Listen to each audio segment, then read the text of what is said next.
so thankful to have you with us this morning. It's a blessing to have you assembling with us, worshiping with us, and we hope that your time this morning is a blessing, that your lives are blessed as you worship God with us this morning in spirit and in truth.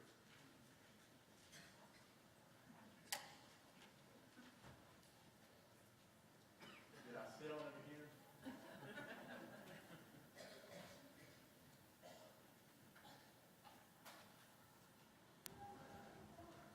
Testing. Oh.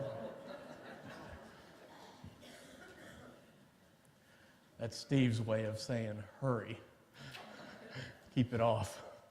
Well, we're so glad to have you all with us this morning, and all of you visiting with us. We hope your time this morning is a blessing, and most importantly, we hope God is glorified as we assemble this morning to worship Him.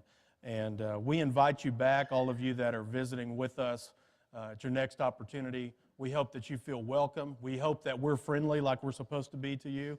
We hope that we make you feel like a part of this family. And if you are, in fact, looking for a church home, if you are interested in learning more about the Church of Christ, if you have questions about God, if you have questions about things just not going right in your life, if there's any way we can serve you, we do invite you to ask somebody, one of the elders, myself, anybody that, and we'd be happy to serve you. So this morning, as you can see, we are focusing on the topic, growing righteousness.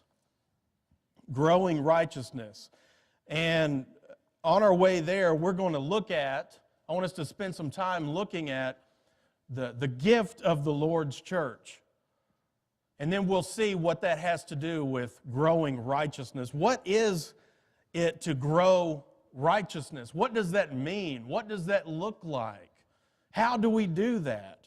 We certainly can't completely exhaust that topic this morning, but I hope that the things that we look at in God's Word this morning will be helpful to you in studying and discovering and being strengthened and encouraged in growing righteousness in your life and also in this church. So let's start looking at the gift of the Lord's church. You can follow along in your bulletin, and you'll see the scriptures that we're going to go to there, but we'll read them here as well. The gift of the Lord's church. The church, we need to remind ourselves sometimes and understand that the church is a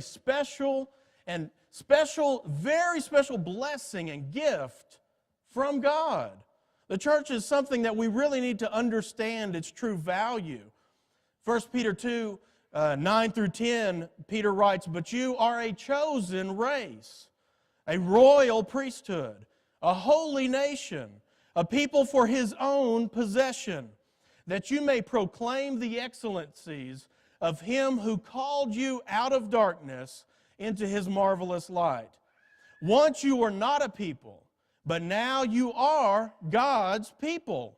Once you had not received mercy, but now you have received mercy." You see, it's a blessing to be in the Lord's church. The Lord's church is a blessing and gift from God to His people. And to be a part of that chosen race, that holy nation, that God, possession of God, God's people, is something very special that we ought to hold very dear to us. To know that God has brought us out of sin and into His light, that just changes our life. And to be a part of the church that He established and His body is something very special. Paul wrote in Colossians 1, 13 through 14, "He has delivered us from the domain of darkness and transferred us into the kingdom of the Son He loves, in whom we have redemption, the forgiveness of sins." To be in the Lord's church is a blessing and gift. Paul wrote again in Titus chapter 2, verse 14, where he tells us Jesus gave Himself to redeem us from all lawlessness and to purify for Himself a people for His own possession. Again, you see that, who are zealous for good works. You see, being in the Lord's church means you've been redeemed from sin, purified by Christ, you belong to Christ, and you're zealous for good works. So being in the Lord's church and being a part of His possession, a part of His body, also means that your name is enrolled in heaven. The author in the book of Hebrews, chapter 12, verse 23 says, "And to the assembly of the firstborn," that's Jesus, "who are enrolled in heaven." So it's a blessing, it's a gift to have your name written in heaven. Paul wrote about some other blessings of the Lord's church in 1 Corinthians chapter 12, verses 25 through 26. That there be no divisions in the body, but that the members may have the same care one for another. If one member suffers, all suffer together. If one member is honored, all rejoice together. You see, the blessing, one of the blessings of the Lord's church is to know that we're supposed to have the same care one for another. If someone's suffering, we got to feel that too. If we're really living like the Lord's church. If someone rejoices, someone has a time of rejoicing in life, we rejoice with them. We're there for one another in their loss, in their struggles, in their heartaches, in their joys, in their pain, and in the celebrations of their lives. That's a special blessing about the Lord's church, because not every family has the nice picture-perfect family. They don't have those close relationships, and the church can be sometimes a very special relationship in people's lives who may not have that in their own earthly family. There's something very profound and special that the Lord did in designing, creating, establishing His church. So now we want to look at and go to James chapter 3 with me.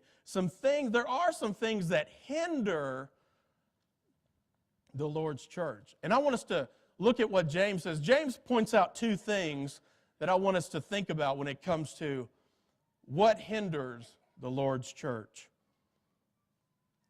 James writes really some strong language here in our text. We'll start, I made the error, Becky did, and I gave her verse 14 through 16, which is in your bulletin. We're actually going to start in James chapter 3, verse 13 through 16. We'll look there first. He writes some very strong language about two things that are apparently very important to him, and him being inspired by God. These are very important to God about the church, and two things that really will hinder the church. So we need to take a close look at these things. Let's look at verse 13. James writes, "Who is wise and understanding among you? By his good conduct, let him show his works in the meekness of wisdom." So if anyone, James is saying, is claiming wisdom and understanding, then it ought to be proven that he's wise and understanding by the conduct, by his works in his life, his lifestyle. So if he's going to claim it, he ought to be living it. Isn't that one of the complaints of people not in the church about Christians? That they claim it, but they don't live it. So if anyone's going to claim wisdom and understanding, they ought to be living it. And by living it, it proves you actually have that wisdom and understanding. Because I believe one of the greatest challenges in the church, one of the greatest challenges for Christians is that we get it up here. Oh, we can flip the pages and we can give you the information. We can do data dump. But it ain't coming out in our hearts. We're not living it like we should in our lives. That's so unfortunate. So what else does James have to say? Look at verse number 14. Because he's going to show us that when you live by he really sets up a contrast between two kinds of wisdom. A worldly wisdom and a godly wisdom. Wisdom from the world and wisdom from above, okay? So we're going to see that contrast, and each one brings about or produces a different lifestyle in us, okay? And also in our churches. So let's look at verse number 14. "But if you have," here's the two things, "bitter jealousy and selfish ambition in your hearts." Bitter jealousy and selfish ambition in your hearts. "Do not boast and be false to the truth." What is he saying there? He's saying that You're claiming you have wisdom and understanding, but if your life isn't reflecting it, and if in fact your life is filled with bitter jealousy and selfish ambition, you're lying according to the truth, because that's not the truth. That's not what's right. And you're living against or opposed to what is right, yet you're claiming you've got this wisdom and understanding. Does that make sense?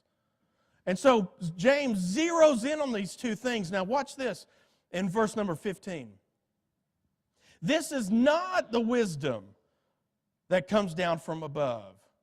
Okay, so your bitter jealousy and selfish ambition, that didn't come from God, he says.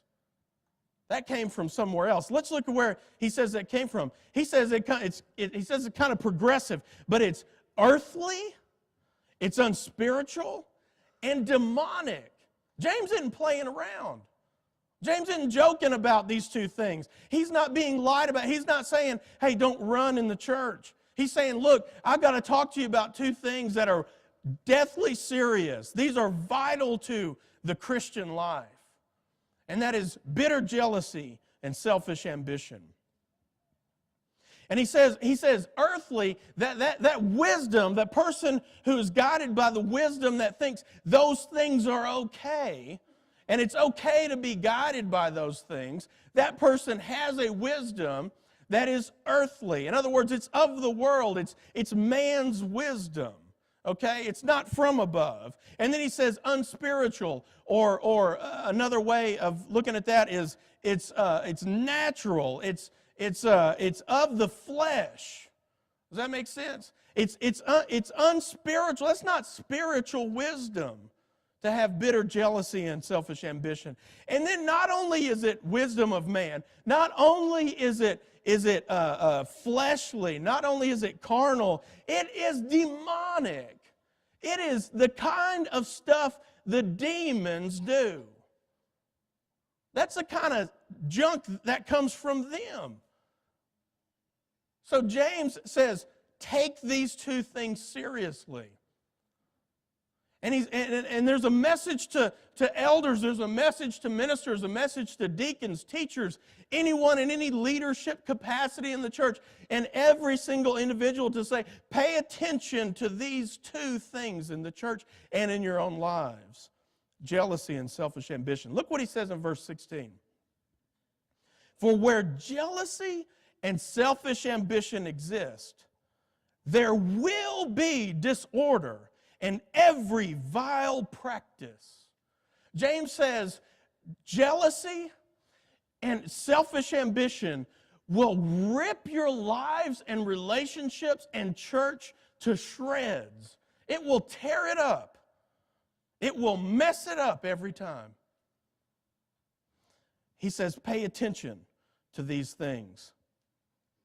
So what is bitter jealousy? Bitter jealousy, the idea of bitter is, and jealousy, actually the word for jealousy is the same word for zeal, and sometimes used in a positive way, but obviously in a negative way here.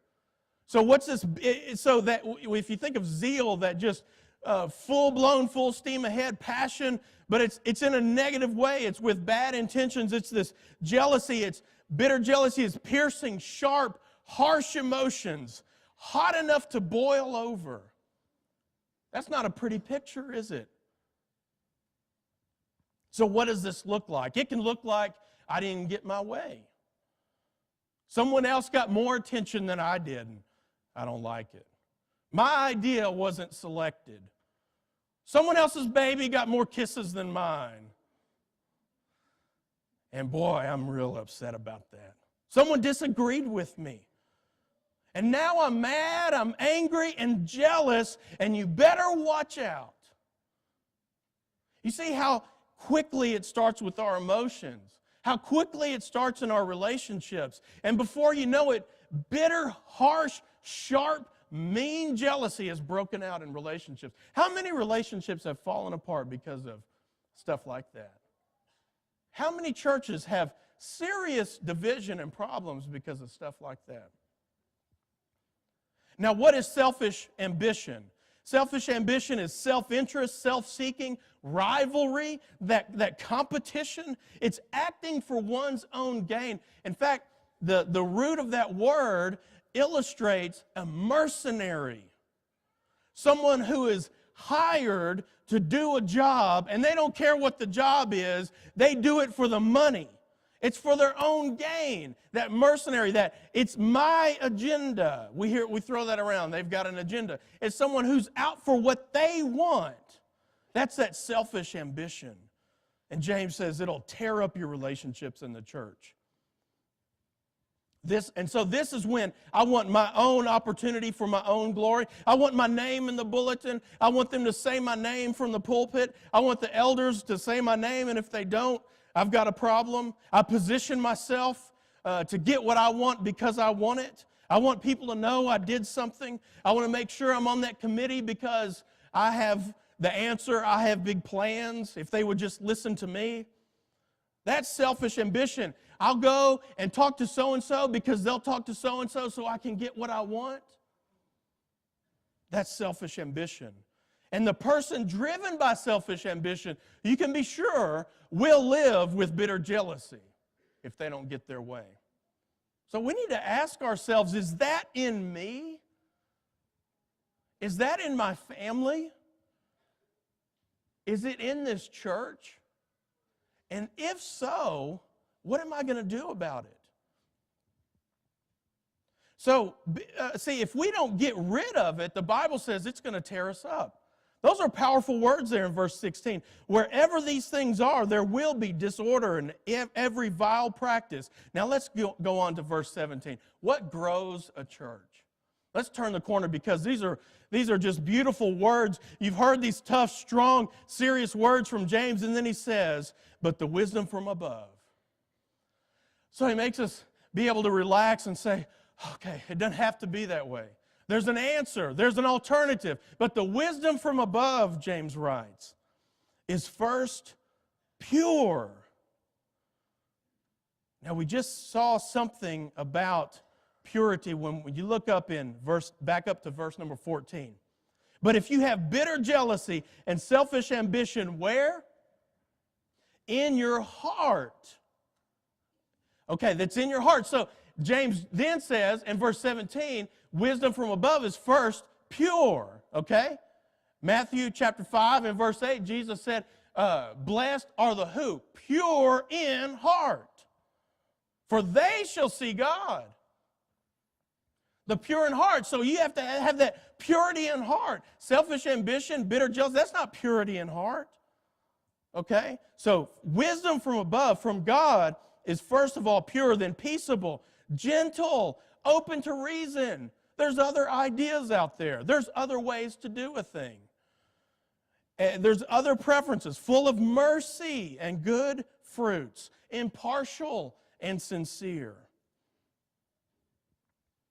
And then James says, and a harvest of righteousness is sown in peace by those who make peace. Those are special words that he says. They're a harvest of righteousness. Your translation may say the fruit of righteousness. So what does he mean when he talks about that?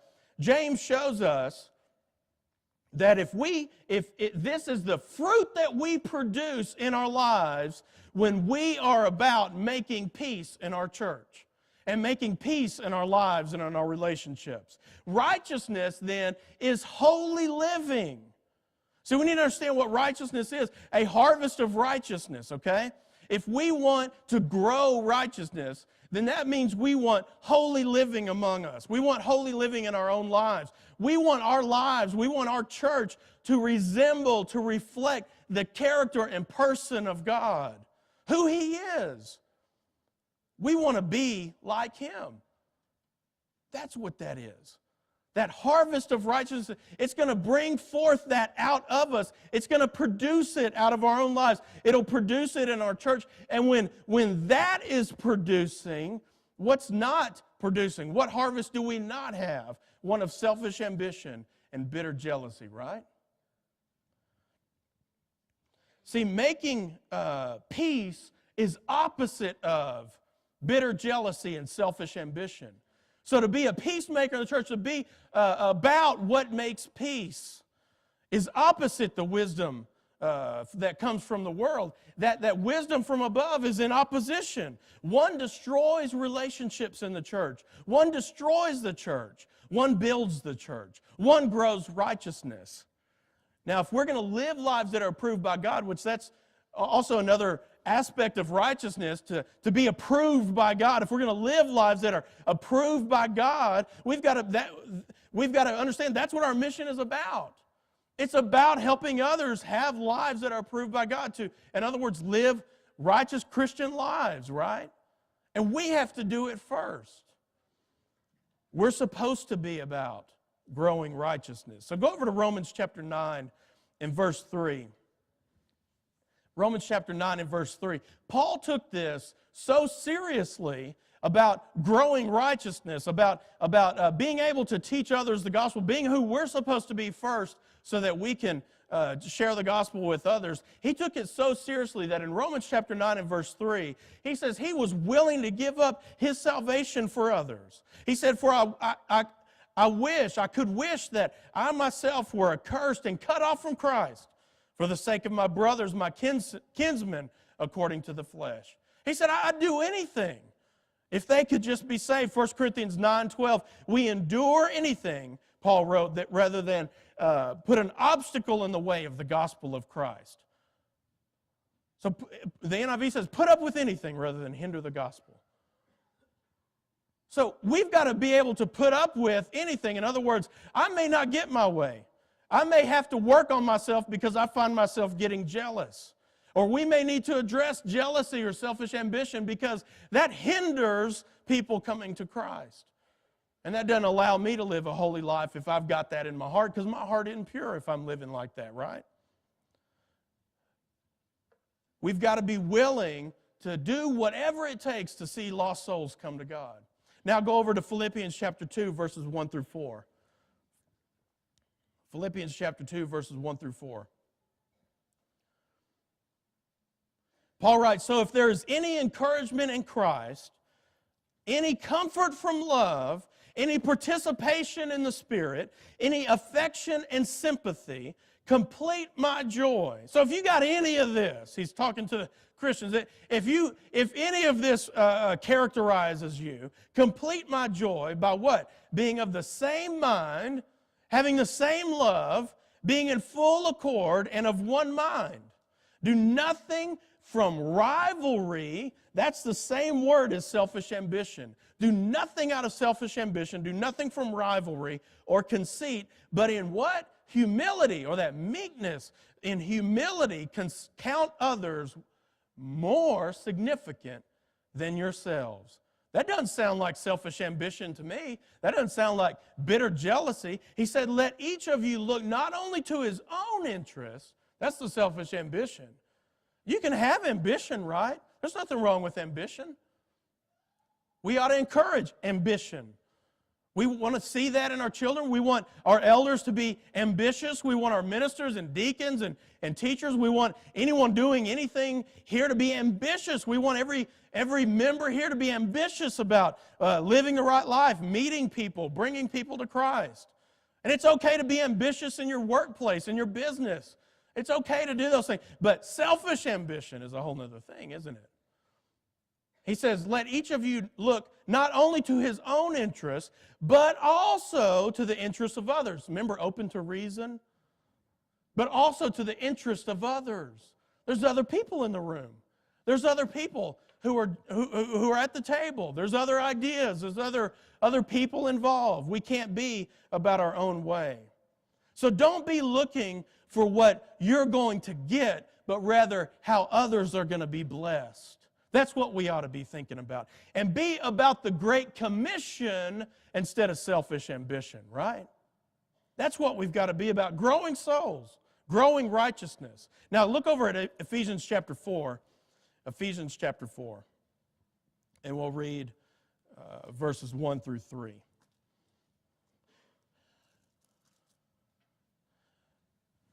In Ephesians chapter 4, verses 1 through 3,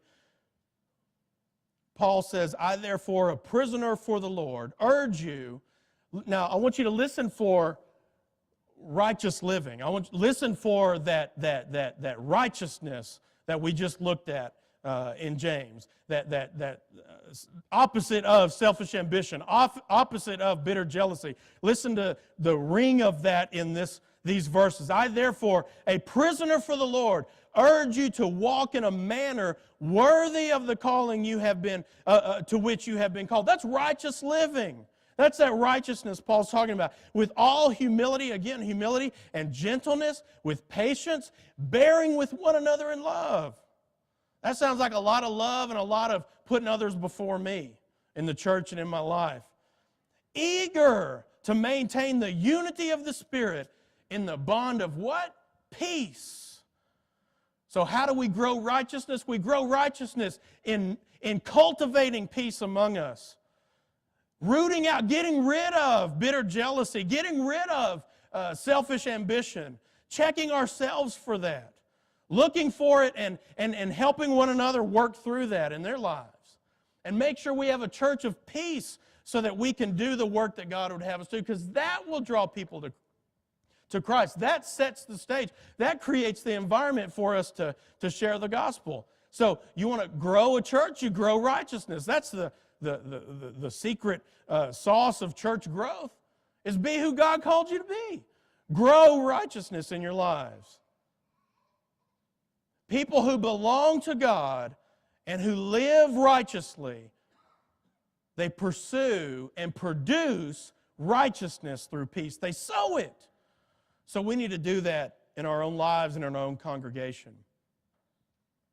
Growing righteousness grows a church, as we said, and I want to ask you this morning, has righteousness been characterizing your life? Has it been growing in your life?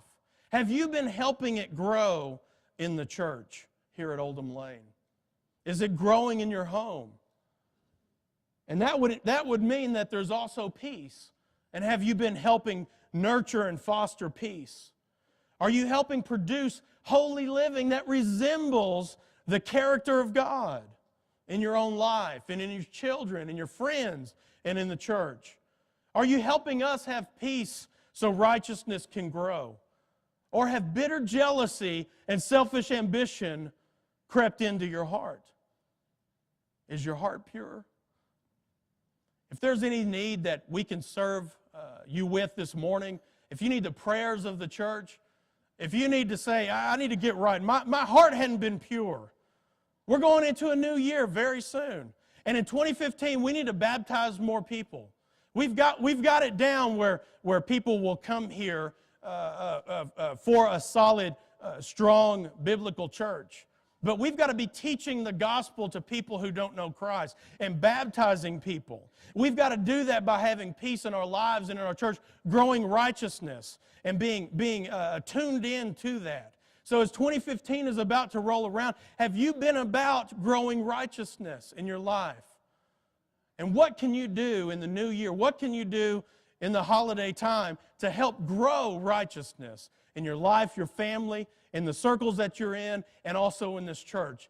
If you need to put on Christ this morning, don't wait till the new year. Don't wait till Christmas. If you need to become a Christian this morning, or if you have questions about that, you can do that this morning. You can be baptized into Christ. If you have any need at all that we can serve you in any way, we ask that you come together now as we stand and sing.